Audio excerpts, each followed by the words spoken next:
Kas teadsid, et kõigi enne 19. sajandi viimast veerandit rajatud hoonete ehitamisel on põhiliselt kasutatud lubimörti ning viimistlemisel lubikrohvi ja värve? Kuidas käituda ning millele tähelepanu pöörata, kui hakkad restaureerima krohvitud hoonet? Restaureerimislahenduse projekteerimise ajal, siis kui kaardistad hoone kahjustusi, tuleb kindlasti tuvastada ka varasemate ümberehituste etapid ja puudused.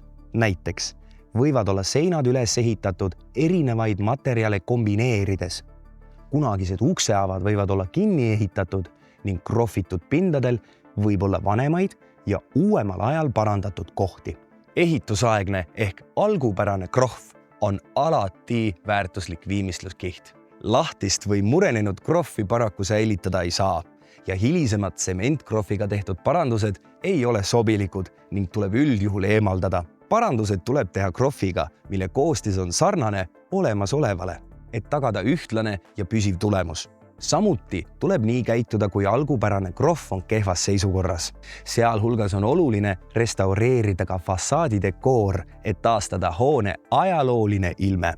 Ajalooliselt on krohv värvitud lubivärvidega, nii et fassaadi uuendamisel tuleb kasutada sama koostisega värve, kuigi teatud juhtudel võib kasutada ka silikaatvärve.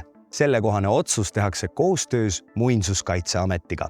Autentse lahenduse tagamiseks tuleks alati lähtuda hoone algupärasest värvilahendusest või ehitusaja ja piirkonna traditsioonidest.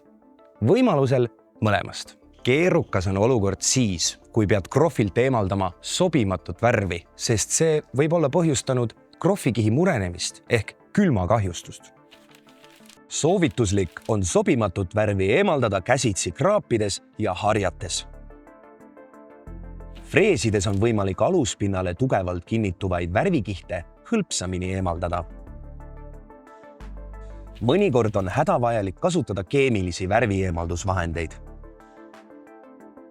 Aga mida teha siis, kui olemasolev krohv ei ole väärtuslik ja sellel puudub ka fassaadidekoor?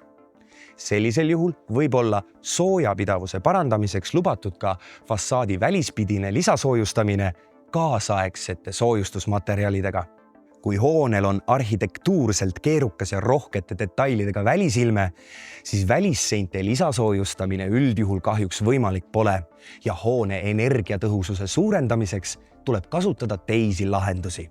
Renoveerimiseks lubatud materjalid, välise lisasoojustamise võimalus ja muud muinsuskodu korrastamiseks olulised detailid selgitatakse välja koostöös Muinsuskaitseametiga muinsuskaitse eritingimuste andmisel.